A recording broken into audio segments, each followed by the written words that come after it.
so that you're pushing back on the ground, right? Does that make sense? Okay, we're back on. What we want to do is we want to be able to put our foot behind our center of gravity when we push off, okay? So if you step out here too far, you're in front of your hips. That's going to be slow because you got to hit here, and then your body carries through, and then you push off. That's why you'll watch some kids, and this is what they do when they run.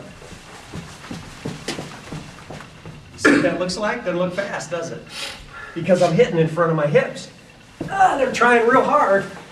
They're not going anywhere because they got to get, number one, they got to get up on their toes, and they got to take smaller steps so that they're pushing on the ground rather than grabbing it.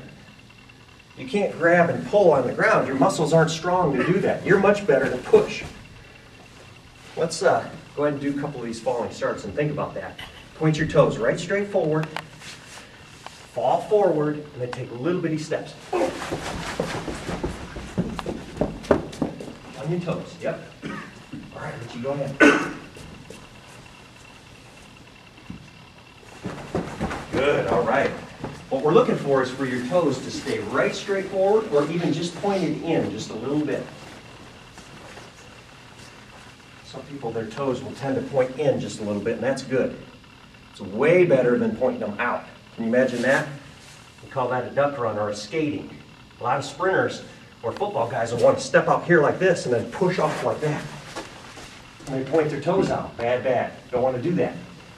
Point your toes in, you'll be quicker on the ground. Go ahead.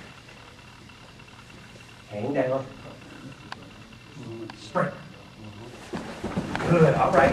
Now, Griff, you're a little bit on your heels still. You're pushing off and you're onto your heels a little bit. You'll see that in the video when you watch that. You're hitting here.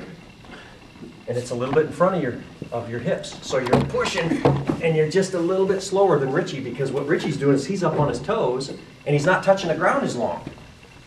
Think about that.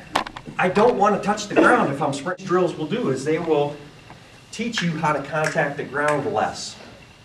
The time that it takes for you to touch the ground is time that you're not going to be moving forward, okay, as fast. Here's another series of drills that will help apply. So come on down in here, and I want you to think about contacting the ground in a sharp, quick